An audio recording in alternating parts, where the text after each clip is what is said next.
6개월이 지나면서 전혀 이게 유노멀이 돼버린 그런 세상에 살아갑니다. 편집하기가 쉽지 않는데 몇 시간을 영상을 아름답게 해주셔서도 감사합니다. 늘 눈만 뜨면 함께 어울려다니는 사람들이 있었는데 그 중에 한 명이 어느 날부터 보이질 않았습니다. 들리는 소문에 많이 힘들어하고 또 어려운 일 때문에 심지어 죽음까지 생각하고 있다라는 이야기를 들었습니다. 그리고 그런 징후가 보이기도 했습니다. 눈만 뜨면 함께 몰려다니고 밥을 먹고 또 함께 연극도 하고 함께 노래 불렀던 그 동료들이 멀어진 한 친구를 생각하면서 불렀던 노래 가사입니다. 이건 라카가 부르는 노래인데 그 노래는 제가 못 부르니까. 너와 나의 하늘 그 누가 몰고 왔나 온통 먹구름으로 가렸네 그래도 9월이다 너와 나의 사랑 먹구름일지라도 그래도 9월이다 너와 나의 하늘 갑자기 억수같이 굵은 장대비들이 퍼붓고 있네 그래도 9월이다 그래도 9월이다라는 노래의 그 가사 노래 글입니다. 그 중에 마음에 정말 뭉클한 그런 가사가 있습니다. 너와 내가 좀 멀어졌구나. 하지만 걱정하지 않아. 이제 9월달이니까. 자기들 그 모임 속에서 멀어진 한 친구를 격려하고 그리고 그 친구를 다시 회복시켜 주기 위한 동료들이 불렀던 노래입니다. 9월달 벌써 며칠이 지났지만은 9월달입니다. 아무런 근거도 없는 낙관론을 펼치시고 때로는 광신자들이 외치는 하나님이 계시니까 염려하지 않아도 된다는 그런 이야기가 아니라 우리 사이에 장애물이 놓여 있다 할지라도 그래서 간격이 멀어져 있고 그래서 만남이 없다 할지라도 그러나 기대가 있죠. 언젠가는 다시 가까워질 수 있다라고 장애물이 없어질 그날을 그것을 생각하면서 부르는 노래입니다.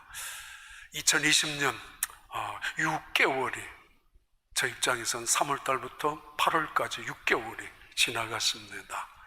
모세와 함께 고민하고 씨름하며 여러분 어떻게 들었는지 모르겠지만은 6개월 동안 출애굽기를 중심한 모세의 말씀을 증언했습니다. 자, 오늘부터 하반기까지는 구약에 나오는 신앙인들, 하나님의 사람들, 특히 선지자들 그 열전을 말씀을 드리려고 합니다. 그 열전 중에서 첫 번째 사람인 다윗의 열전을 오늘 드리려고 합니다. 특별히 다윗과 관계되는 이야기 중에 전염병과 관계 있는 이야기가 있기 때문에 다윗을 제일 먼저 열전 속에 첫 번째로 하고 싶습니다.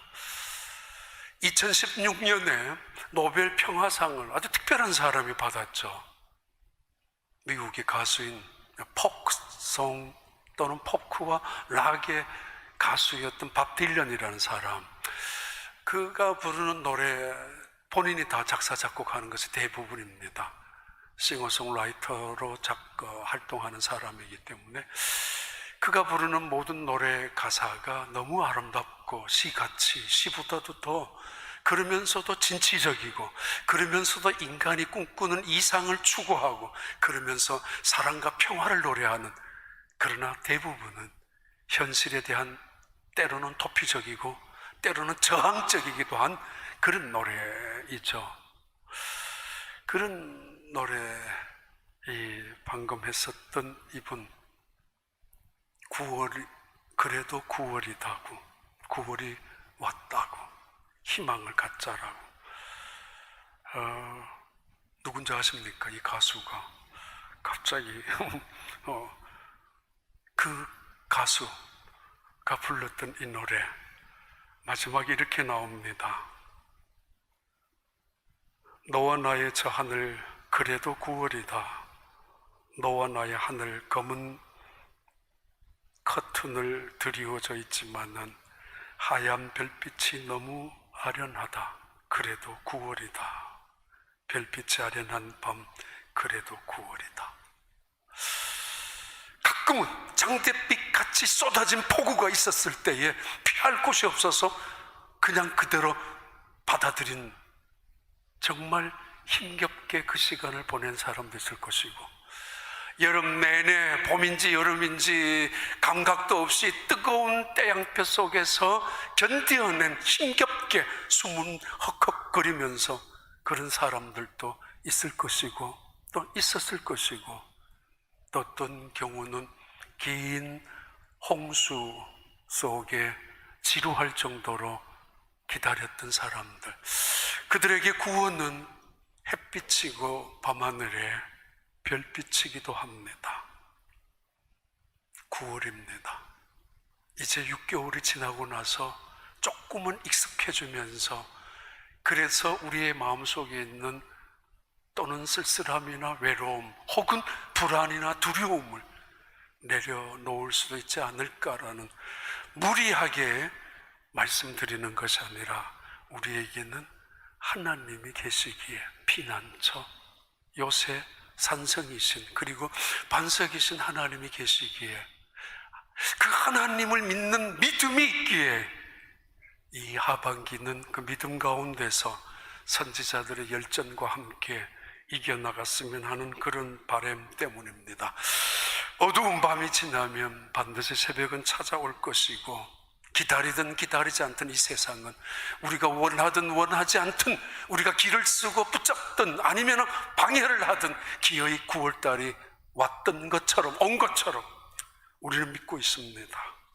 그래서 우리는 때로는 고난 속에도 평안을, 또는 불안 속에서도 안심을 할 수 있습니다. 언젠가는 먹구름이 걸칠 수 있기 때문이고, 아니 먹구름 그 너머에 별빛들이 있기 때문에 그렇습니다. 오늘 아주 특별한 열전의 이야기입니다. 다윗이 어느 날 충동을 받습니다. 마귀적인 사탄의 충동이었는지 아니면은 양의, 이리가 아닌 양의, 혹은 천사의, 혹은 성령의 생각이었는지, 하여튼 그는 충동을 받아서 갑자기 인구조사를 하고 싶었습니다. 그래서 요압을 불러서 최고군 사령관의 핵심적인 그 사령관 요압에게 인구조사를 하라고.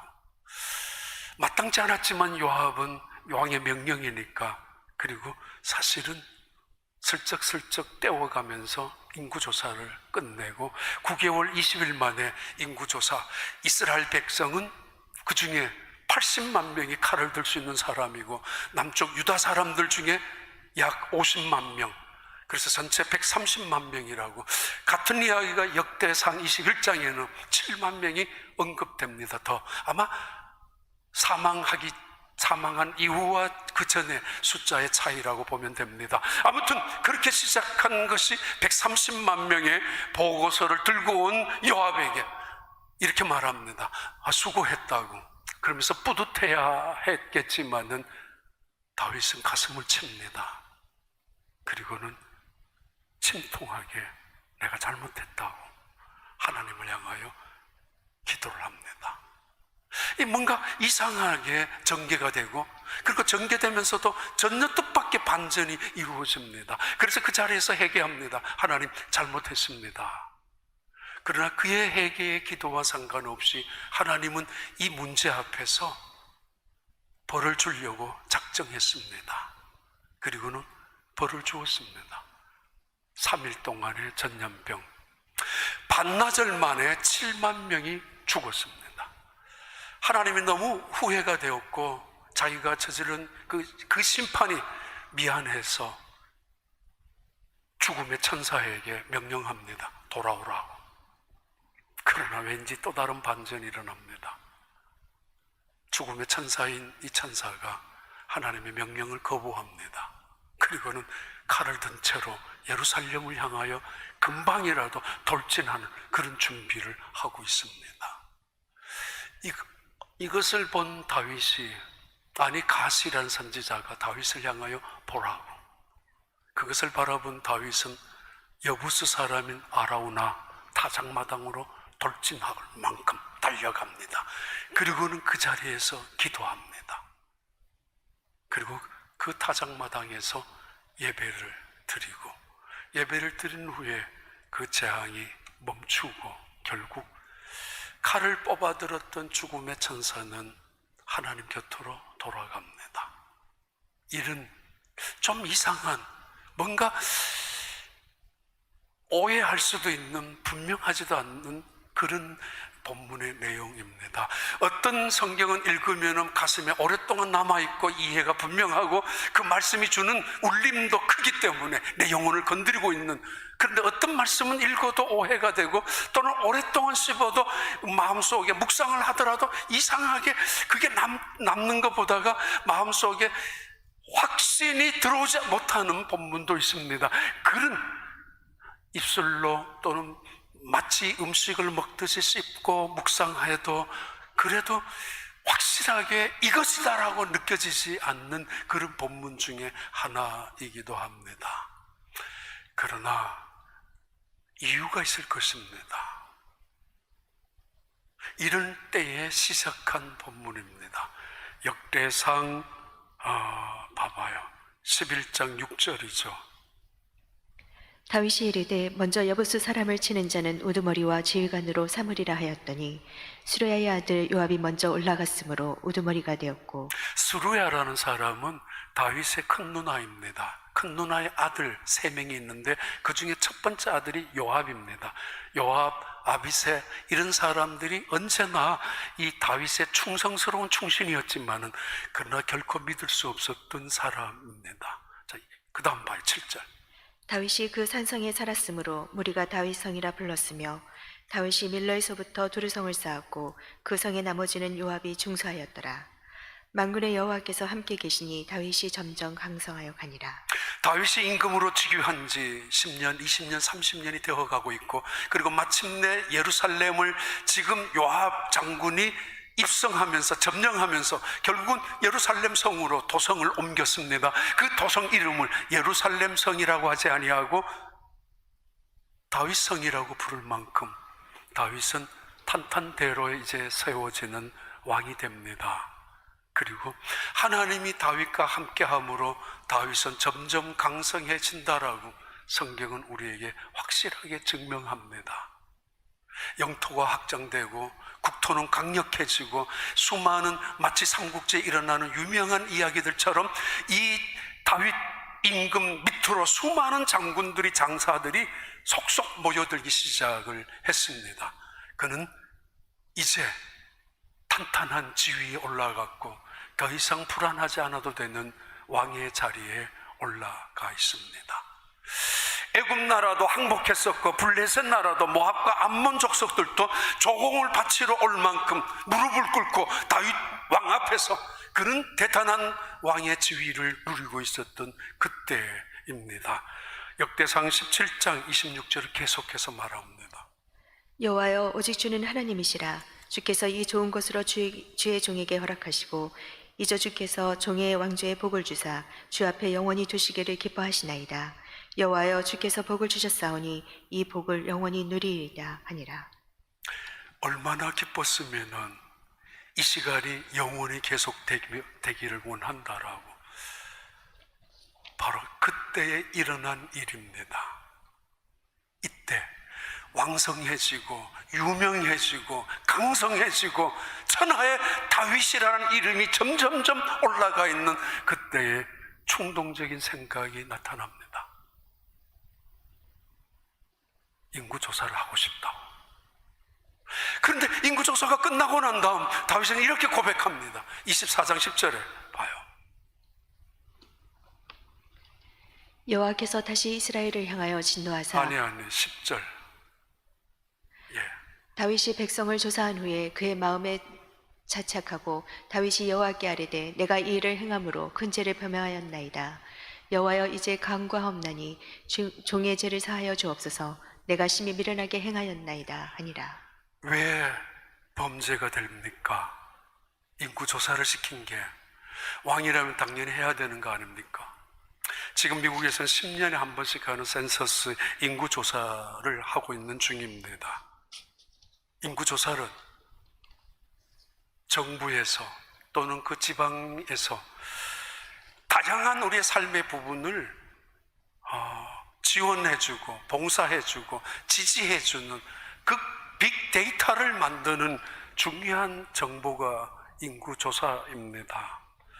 그래서 많은 돈을 들여가면서 인구조사를 실시하고 그 지역에 따라서 학교를 세우고 소방서도 하고 도서관도 세우고 그 숫자에 따라서 국회의원, 하원의원 숫자도 정하기도 하고 또는 복지시설 혜택도 그 숫자에 따라서 정하기 때문입니다.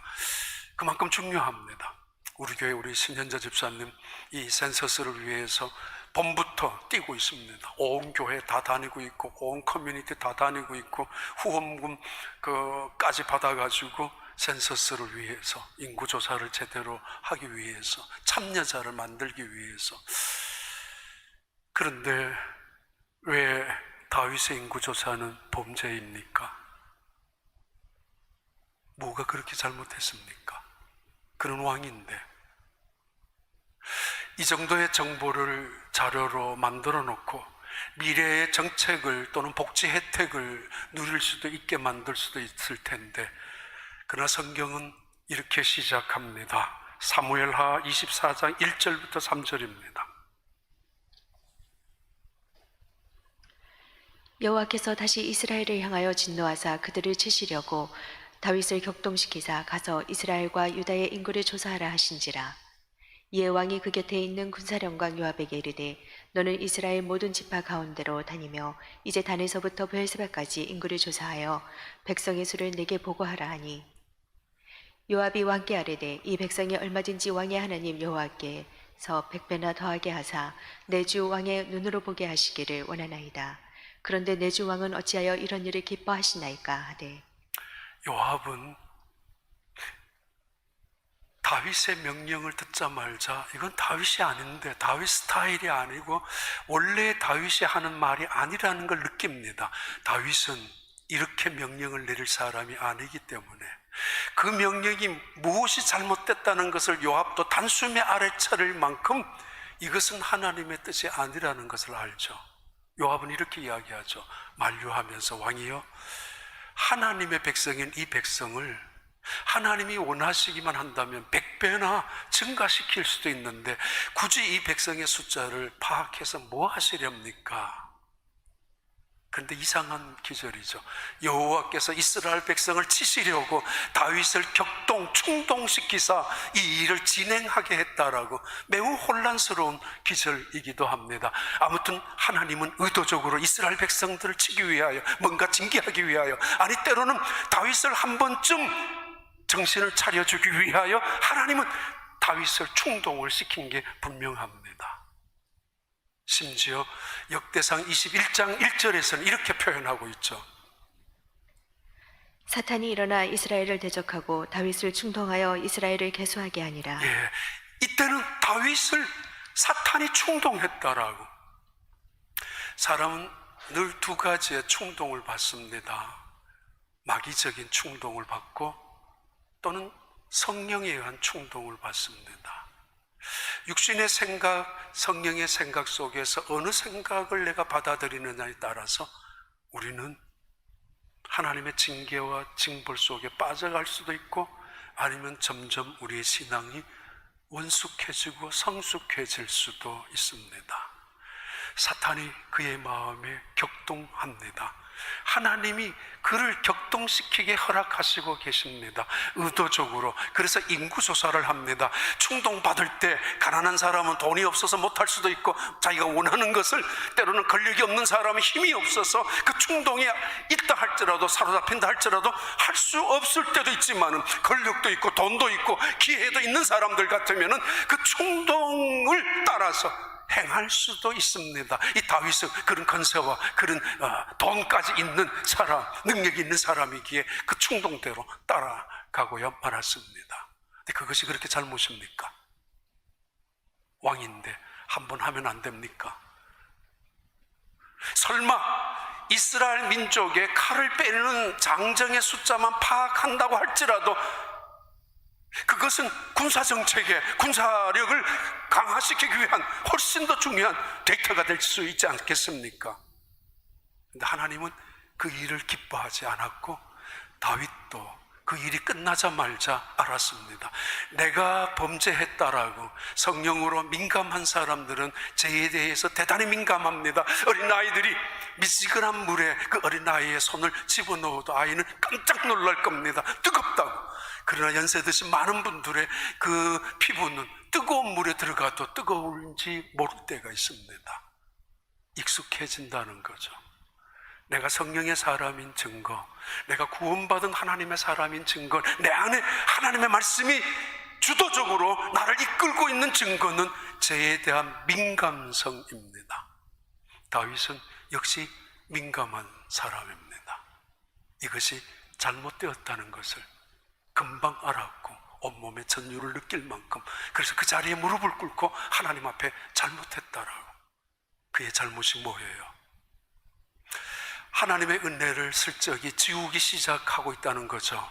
왕의 자리가 튼튼해지고 왕의 권세가 대단해지고 수많은 이웃 나라들도 와서 조공을 바치고 있는 것을 보는 순간 마치 자기의 공로이고 업적이고 자기의 능력인 것처럼 생각하고 있는 다윗의 생각, 다윗의 태도입니다. 그리고는 앞으로의 일도 하나님의 도움도 없어도 된다라는, 내 힘으로 살아갈 수 있고 내 능력으로 지금까지도 싸워서 이긴 것처럼 앞으로도 얼마든지 수많은 장수들과 함께 얼마든지 이 나라를 더욱더 강하게 만들 수 있다라는 착각과 오만 때문입니다. 오래전에 어떤 목사님 설교 중에 휴스턴에서 그렇게 하셨습니다. 목회자 세미나에서 자기가 목사 안수를 받았을 때 담임 목사님이 이렇게 이야기를 했었다고 고백하면서 설교를 했었는데, 윤 목사님입니다. 윤 목사, 이제 정신 똑바로 차리고 목회해야 되네. 이런저런 잡기 다 내려놓고, 그리고 한마디 더 하셨는데, 하나님은 하나님의 종을 참아줄 때가 있고 기다려줄 때가 있다고. 그리고 그러면서 하나님은 고치면서 고쳐가면서 그 종을 쓰는데, 교만할 때는 안 기다려, 꺾어버려. 그걸 지금까지도 가슴에 품고 있다라고 목사님이 설교 중에, 우리 세미나 중에 목회자들에게 이야기했습니다.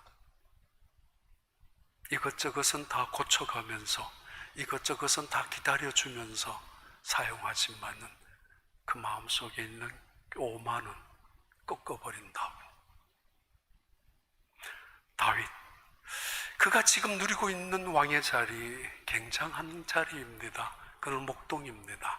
알고 있습니다. 하나님의 은혜인 것을.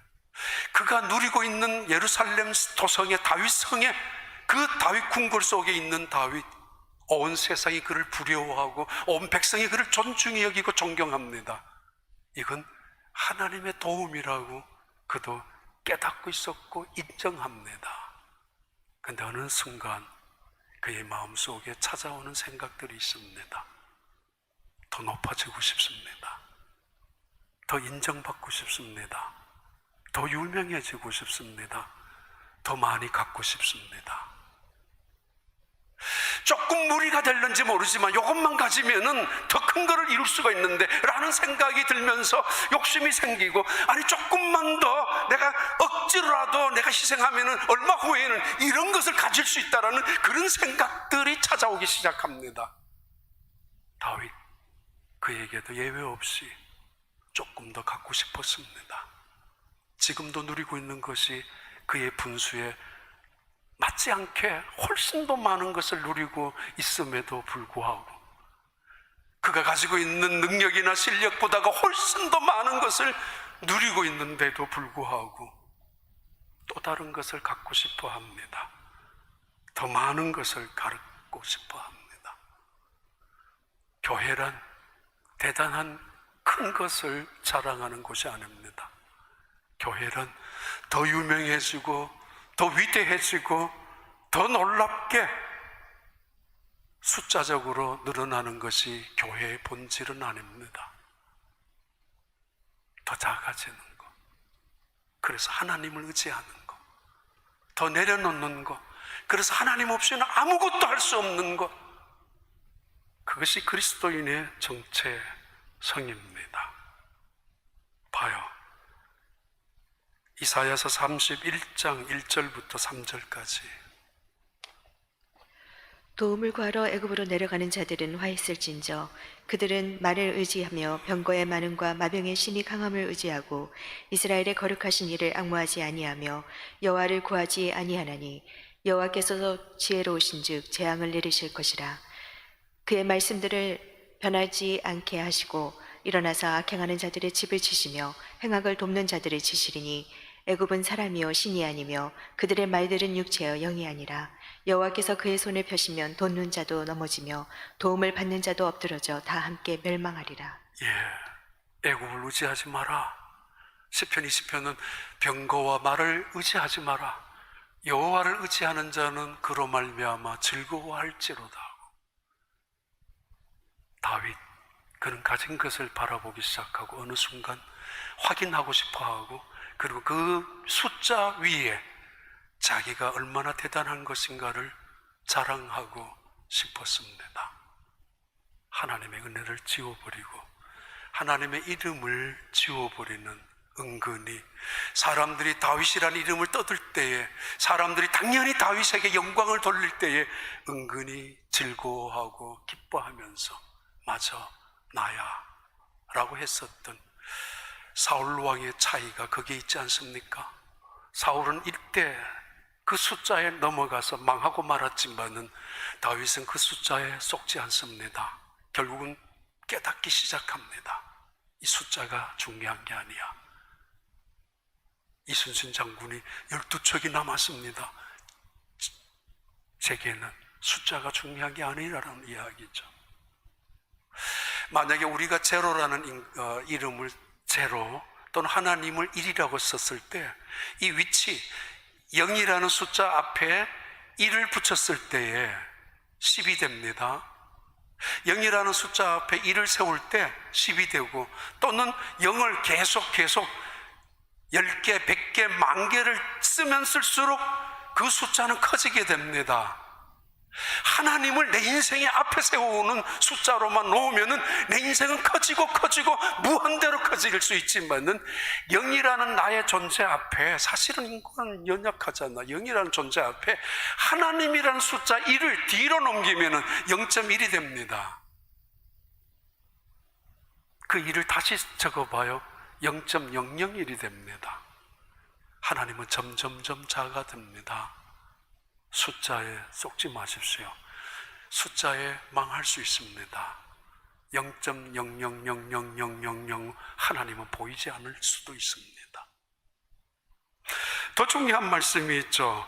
하나님은 이스라엘 백성들을 치시기 위해서라면 다윗에게는 상관하지 말아야 되고 그렇게 격동을 시키지 말았어야 하는데 왜 다윗을 격동시켰는가? 그리고 하나님이 심판하신다면 세 가지, 그 7년 가뭄을 택하겠느냐, 3개월 동안 적군에게 쫓겨다니길 원하느냐, 3일 동안 전염병을 원하느냐, 선택하라고 하나님께서 이 징계를 이렇게 내리기 시작합니다. 다윗이 그렇게 용서를 구했지만 하나님이 용서하지 않았습니다. 이유는 한번 정신을 본때를 보여줄 필요가 있었고, 이스라엘 백성들에게 뭔가 새로운 훈련이, 새로운 인생의 삶의 태도가 달라지기를 원했기 때문에 용서하시는 하나님이지만 이번만큼 보류하시고 심판을 내리기로 작정합니다. 자주 듣는 이야기죠. 학교 가면은 너 화장실 청소 한 달 할래? 아니면은 10대 맞을래? 아니면 정학할래? 우리한테 택하러 가면 누가 뭘 택하겠습니까? 10대 맞고 치우지 뭐 이러잖아요. 아니면은 너 맞을래? 뒤질래? 터질래? 하나님이 사실은 우리에게, 지금 다윗에게 가스라는 선지자를 통해서 선택하라고 말합니다. 가만히 생각하니까 7년 동안 가뭄, 온 백성들이 죽을 수 있습니다. 그리고 사람들의 손에 끌려다닐 수도 있습니다. 구걸하러 다녀야 합니다. 모두가 7년 동안의 가뭄은 기근을 말하고, 기근은 배고픔과 죽음을 말합니다. 왕이라면은 이걸 택할 수도 있어요. 왜냐하면 왕의 자리에 모든 창고는 채워져 있기 때문에 상관없잖아요. 두 번째는 3개월 동안 적군에게 포로가 되어서, 아니면 적군에게 쫓겨다니면서 도망 다니는 것을 원하느냐라고. 다윗의 입장에선 지긋지긋할 것입니다. 사울에게 쫓겨다녔던 지난 세월을 생각하면, 아니 이스라엘 백성들을 생각하면 더없이 그렇습니다. 아니 왕이 도망을 다닌다 할지라도, 피신한다 할지라도 그 많은 신하들이 다 따라다닐 것이고 다 뒷받침해 줄 수도 있을 수 있는데, 그러나 이걸 택하지 않습니다. 사람의 손에 붙잡힌 바 되고 넘어지기를 싫어합니다. 그래서 이렇게 대답합니다. 하나님께 전하라고. 하나님의 손에 빠져들기를 원한다고. 그게 사무엘하 24장 13절부터 15절의 말입니다. 가시 다윗에게 이르러 아뢰어 이르되 왕의 땅에 7년 기근이 있을 것이니까, 혹은 왕이 왕의 원수에게 쫓겨 석 달 동안 그들 앞에서 도망하실 것이니까, 혹은 왕의 땅에 사흘 동안 전염병이 있을 것이니까, 왕은 생각하여 보고 나를 보내신 이에게 무엇을 대답하게 하소서 하는지라. 다윗이 가세게 이르되 내가 고통 중에 있도다. 청하건대 여호와께서 긍휼히 크시니 우리가 여호와의 손에 빠지고 내가 사람의 손에 빠지지 아니하기를 원하노라 하는지라. 이에 여호와께서 그 아침부터 정하신 때까지 전염병을 이스라엘에게 내리시니 단에서부터 브엘세바까지 백성이 죽은 자가 7만 명이라. 하나님이 왜 다윗을 그렇게 사랑했는지, 그리고 다윗이 망하는 것을 보기 싫어서 이렇게라도 한 번쯤 징계를 하셨는지 이해가 갈 만한 기절이죠. 다윗은 왕이니까 7년 기근 상관없습니다. 다윗은 왕이니까 3개월 동안 적군들에게 쫓겨다니는 거 별 상관없습니다. 신하들이 다 알아서 모시고 다닐 수 있으니까. 그러나 그는 그것을 택하지 않습니다. 하나님의 손에 빠지기를 원한다고.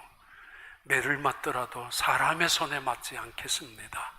내가 벌을 받더라도 인간에게 벌을 받고 싶지는 않습니다. 하나님의 손에 벌을 받기를 원합니다.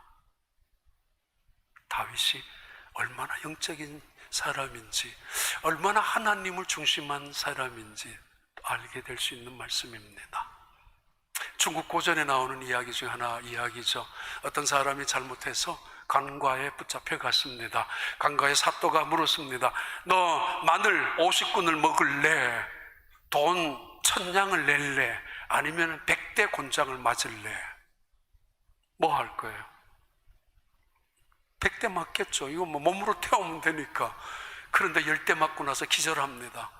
온몸에 피투성이가 되고 뼈가 으스러지면서 이거 돈이 아까워서 맞겠다고 했는데 이건 더 이상 못 맞아요. 그래서 멈추고 마늘 가져오라고, 마늘 먹겠다고 마늘 먹기 시작하는데 한 근 먹고는 토해내고 완전히 정신이 없습니다. 한 근이 뭐야? 마늘, 생마늘 2조각이라도 먹을 수 있어요? 10조각을, 100조각을? 그러다가 멈추고 돈 1000냥 내겠다고, 맞을 거 다 맞고 먹을 거 다 먹고, 그리고 돈, 인간의 미련과 어리석음이잖아요. 하나님께서 내리는 벌을 받겠다고 했는데 반나절도 안 돼서 7만 명이 죽었습니다. 하나님이 그걸 보고 후회가 되기도 했습니다. 그런데 하나님이 이스라엘 백성들을 치시려고 하셨던 의도가 어디에 있는가 한 번쯤 찾아봐야 합니다. 얼마 전에 압살롬의 반역 쿠데타를 통해서 많은 이스라엘 백성들이 다윗 왕이 아직도 살아있는데도 불구하고 압살롬, 압살롬을 외치고 있었던 때가 있었습니다. 그들이 무엇을 잘못했어요? 잘못했죠. 하나님의 뜻은 압살롬이 아니었기 때문에. 요압의 마음이 왜 믿을 수가 없는 인간이었습니까? 그래서 다윗이 솔로몬이 즉위될 때에 요압은 반드시 죽이라고. 그 이유는 그 요압이 모든 것을 좌지우지하는 총사령관의 자리에서 마음에 안 드는 다른 장수들 하나씩 살해했었기 때문입니다. 세바라는 장군의 반역이 일어났을 때도 많은 이스라엘 백성들이 그 세바를 쫓아갔던 적이 있었습니다. 바로 얼마 전에. 그건 뭐예요? 하나님의 뜻이 어디 있는가를 생각하지 아니하고 하나님이 누구를 기뻐하시는지 원하지 아니하고 내 인간적인 편을 만들고 내 인간적으로 줄을 설 수 있는 사람, 그래서 내가 그 사람을 이용해서 내 권력을 끝까지 유지하고 내 부를 착지할 수도 있는 그런 사람이 왕이 되는 것, 그런 사람이 실력자가 되는 것, 그것을 원하고 있죠. 하나님의 마음이 어디 있는지, 하나님의 눈이 무엇을 바라보고 있는지, 하나님의 뜻이 어디 있는가는 상관없다는 이야기입니다. 그만큼 이스라엘 백성들은 안정되어진 순간 속에 변질되어져 있었고 부강해지는 나라 그 영토 속에서 그들은 마치 자기들의 힘인 인양 하나님을 업신여기기까지 했다는 것입니다. 그들의 신앙은 부패되어져 가고 우상 앞에서 적당히 타협이라는 평화라는 이름하에 원주민들과 적당히 우상을 숭배하는 그 자리에 하나님이 그렇게도 원하지 않았던 우상 숭배를 슬그머니 하고 있는 그들을 앞에 하나님은 언젠가는 한 번쯤은 징계를 해야 되겠다라고 마음을 먹고 계셨습니다. 왕이라면은 한 번쯤 그 인구조사도 할 수 있잖아요. 왜 그게 잘못입니까? 맞아요. 잘못입니다. 왜요? 하나님의 은혜, 하나님의 도움을 무시하는 의도가 담겨져 있기 때문입니다. 아니, 왕이라면 한 번쯤 과시도 할 필요 있고 정책적으로 안정적으로 만들기 위해서라도 이거 인구조사 필요하잖아요. 그게 무슨 그렇게 형벌을 받을 만큼 잘못입니까? 잘못입니다. 하나님의 명령이 아니었기 때문입니다. 모세 시대에 하나님은 민수기에서 2번이나 인구조사를 명령하셨습니다. 하나님의 명령입니다. 그 명령을 따라서 제사장에게 말했고 제사장들을 중심해서 속전을 받기 위하여, 그래서 그 제사장들을 중심해서 각 지파의 두목을 통해서 인구조사를 2번에 걸쳐서 오랜 시간 민수기에는 했습니다. 그것은 당연합니다. 하나님의 명령이기 때문입니다. 지금 하나님의 명령이 아니라 자신의 동기와 의도와 목적을 가지고 했습니다. 아니, 그래도 일국의 낮은 왕인데 10년, 20년, 30년 정도 했는 나이인데 이것쯤은 눈 감아줘야 될 거 아닙니까? 아닙니다. 하나님은 그를 사랑하고 있기에 그냥 지나갈 수가 없었습니다. 그는 왕이 아닙니다. 하나님이 왕입니다. 하나님의 나라의 백성은 하나님의 백성입니다. 다윗의 백성이 아닙니다.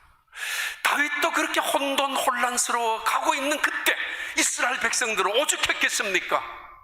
하나님으로부터 점점 멀어지고 있었고, 그리고 우상들 앞에 다가가고 있었고, 하나님의 은혜와 도움과 능력 그것보다는 애굽에 쫓아가고 있는, 아니 부자들과 결탁하고 있는 권력자들에게 아부하고 있는 그런 혼란스러운 세상에 있었던 그때입니다.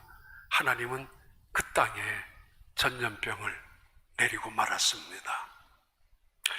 자연적으로 일어나는 일은 아닐 것입니다. 보통 인플루엔자, 독감 같으면은 겨울에 추울 때 일어나는 건데, 이거는 추워도 추운 지방에서도 코로나 바이러스, 더운 지방에도 코로나 바이러스. 대단한 문명의 유럽 같은 나라도 코로나 바이러스, 아니면 열악한 나라 시골에도 코로나 바이러스, 누구 하나 막을 재간이 없습니다. 과학을 통해서도, 의료의 시설을 통해서도, 아니면 무력, 권력을 통해서도, 물질을 통해서도 막아낼 수 없는 그런 이상한 시기에 살아갑니다. 하나님 우리에게 무엇을 원하시고 있습니까? 또는 우리는 무엇을 하나님 앞에 기대하고 있습니까? 9월입니다. 그 노래 가사 속에 새로운 것을 믿음으로 노래하는 근거도 없는 낙관을 펴고 있는 노래 같지만은, 그러나 어쩌면은 우리에게는 하나님이 계시는데, 그 하나님이 이 세상을 주관하시는 분이라는 걸 믿고 있을진데, 그냥 자연스럽게 어쩌다가 일어나는, 그냥 당연히 왔다가 지나가는 코로나 바이러스만은 아닐 것입니다. 많은 사람들이 반나절 만에 3만 명이나 죽었을 때에 이렇게 고백합니다. 사무엘상 하 24장 17절. 다윗이 백성을 치는 천사를 보고 곧 하나님께 아뢰어 이르되 나는 범죄하였고 악을 행하였거니와 이 약무리는 무엇을 행하였나이까? 청하건대 주의 손으로 나와 내 아버지의 집을 치소서 하니라. 역시 다윗답죠. 동네 동장도 동네 어려운 문제가 생기면 이거 내가 좀 부족했습니다, 내 책임입니다 라고 말하는 게 지도자의 덕이고 태도이지 않습니까? 한 나라에 7만 명이 죽어가는 그때에 다윗이 하나님 앞에 이렇게 말합니다. 하나님, 잘못은 제가 했습니다. 인구조사를 명령한 것도 내고 인구조사를 한 것도 사실은 나 아닙니까? 나와 내 아버지 집을 치세요. 죽어가는 내 백성을 살려주세요. 기도합니다.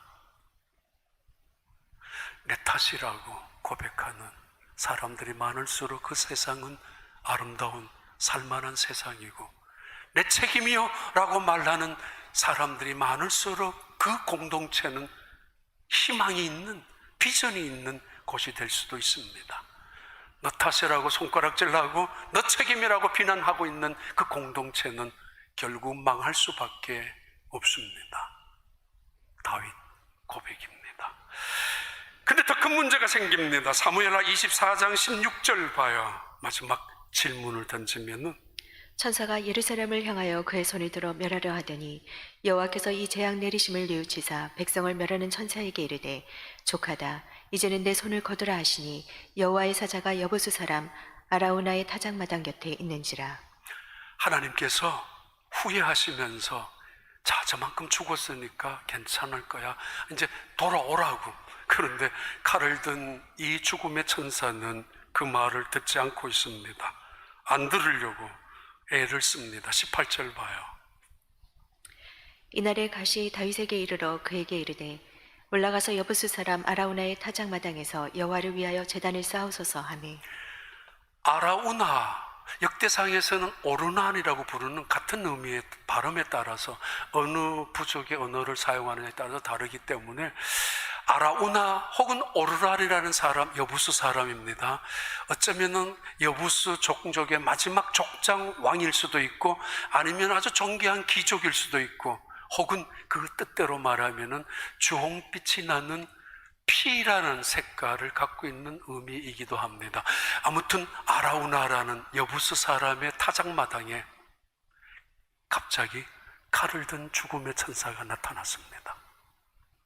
그리고는 예루살렘을 향하여, 여부수 땅이 예루살렘인데 그 성 안으로 금방이라도 진격할 만큼 칼을 들고 서 있었습니다. 너무 겁이 났던 여부수 사람 아라우나와 그리고 아들들이 그 자리에서 납작 엎드려서 숨을 죽이고 숨어 있었을 그때에 가시 이렇게 말합니다. 다윗에게, 왕이여 보이십니까? 뭘? 아라우나 저 사람의 타작마당에 칼을 빼들고 있는 죽음의 천사를 지금 보시지 않습니까? 당장이라도 저 칼을 든 죽음의 천사가 예루살렘을 향하여 수만 명, 수십만 명, 수백만 명을 죽일 수도 있습니다. 이때 다윗이 올라가죠. 아라우나 그 타작마당으로 올라가서 아라우나에게 말합니다. 여기서 제사를 드리고 싶다고. 아라우나가 제안을 하죠. 예, 소가 여기 있습니다. 이걸로 제물로 바치세요. 여기 나무가 있습니다. 그 방금 타작마당에 있었던 많은 기구들을 이용해서 그거 하시라고, 그냥 하시라고. 이때 다윗은 아닙니다. 은 50세겔을 주고, 그리고 금 600세겔을, 금 한 세겔이 약 13g 정도 된다면 작지 않은 겁니다. 그만큼 것들을 대가로 지불하면서 그 타작마당에서 바로 제사를 드립니다. 하나님 앞에. 그때 이런 기도를 합니다. 하나님, 산자와 죽은 자 사이에 있는 나 다윗이 하나님을 향하여 회개하고 기도합니다. 저들을 살려달라고. 지금까지 다윗은 간절한 기도 수없이 드려왔던 어려운 상황이 있었고, 지금까지 다윗은 좋은 일이 있을 때마다 춤을 추듯이 하나님을 찬양했었고, 때로는 하나님 전에 나갈 수 없었을 때 그 예배가 그리워서 목이 말라 가슴이 무너져 내릴 만큼 가슴 아파했던 사람이 다윗입니다. 그러나 지금 오늘 여기서만큼 목숨을 건 기도는 해본 적이 없었고, 가슴을 치면서 주님을 향하여 부르짖던 기도를 드려본 적이 없었고, 온 마음을 다하여 하나님을 높이 찬양해 본 적이 없었던 그 예배를 아라우나의 타작마당에서 하고 있습니다. 하나님, 산자와 죽은 자 사이에 있는 나, 야차하면 나도 저들과 함께 죽을 수도 있었고 죽을 수도 밖에 없었는 나이지만은, 살아있다 할지라도 하나님께서 손을 거두지 않는다면 죽을 수밖에 없는 나이지만은, 하나님, 저들을 살려주셔야 합니다. 화목제를 드리고 번제를 드렸습니다. 봐요. 역대상 21장 27절 봐요. 여호와께서 천사를 명령하심에 그가 칼을 칼집에 꽂았더라. 이때에 다윗이 여호와께서 여부수 사람 오르난의 타작마당에서 응답하심을 보고 거기서 제사를 드렸으니, 옛적에 모세가 광야에서 지은 여호와의 성막과 번제단이 그때의 기브온 산당에 있었으나 다윗이 여호와의 천사의 칼을 두려워하여 감히 그 앞에서 하나님께 묻지 못하더라. 이미 성막이 기브온 땅에 와 있었지만은 거기까지는 갈 엄두도 못 내고 타작마당에서 제사를 드렸던 다윗, 그 타작마당은 오래전에 아브라함, 이삭을 바쳤던 모리아 땅에 하나님의 산으로 불려줬던 그 땅입니다. 타작마당입니다. 그리고 역대하 3장 1절 2절에는 이렇게 명령하죠. 바로 그 땅이 어떻게 변하는가 하면은 봐요. 솔로몬이 예루살렘 모리아산에 여호와의 전 건축하기를 시작하니 그곳은 전에 여호와께서 그의 아버지 다윗에게 나타난 곳이요 여부스 사람 오르난의 타작마당에 다윗이 정한 곳이라. 솔로몬이 왕위에 오른 지 넷째의 둘째 날 건축을 시작하였더라. 아라우나의 타작마당, 오르난의 타작마당은 이삭을 바치려고 했었던 바로 그 바위가 있었던 그 제단이었고, 그리고 오늘 그 타작마당에는 여호와의 죽음의 천사가 칼을 빼들고 금방이라도 예루살렘을 향하여 달려들려고 했었던 그 자리, 하나님 처음에 명령하셨거든요. 모조리 다 멸절을 시키라고, 수많은 사람들에게 제대로 한번 정신을 차리게 하라고, 그들이 나를 떠났다라고 돌아오게 하기 위해서 분명히 너가 가서 그들에게 병을 퍼뜨리라고 했었던 그 하나님의 첫 번째 명령을 듣고 있었던 죽음의 천사, 하나님이 돌아오라고도 하니까 돌아오지도 않고 있는 그 천사가 칼을 칼집에 꼽았을 때에는 바로 다윗의 기도의 부르짖음 때문이었습니다. 그 자리에서 하나님 앞에 제사를 드렸죠. 용서받은 감격, 회복되어진 축복, 떠나간 하나님의 죽음의 천사가 떠나간 놀라운 그 은혜, 자신이 잠깐이었지만은 착각하고 있었던 자신을 다시 돌이키면서 붙잡아 주었던 하나님의 사랑, 하나님은 바울에게도 그렇게 말씀하셨습니다. 이 가시를 제거해달라는 바울에게, 아니야, 넌 가시 갖고 살아야 돼. 난 널 사랑하니까. 내가 교만하면 망하게 되는 것이야. 그리고 너가 약할 때는 내가 언제나 너를 강하게 붙잡아 주는 것이야. 그렇습니다.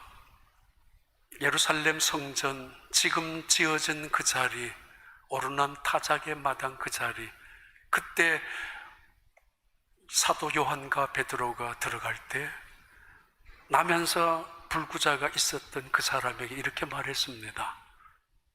우리에게는 은과 금은 없다. 그러나 정말 없었을 것입니다.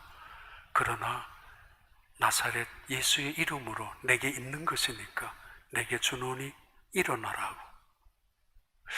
교회, 굉장한 건물이, 수많은 숫자들이 없다 할지라도, 화려한 프로그램이 없다 할지라도, 교회의 본질은 나사렛 예수의 이름, 복음이, 구원의 역사가 하나님이 계시는 곳이 성전입니다.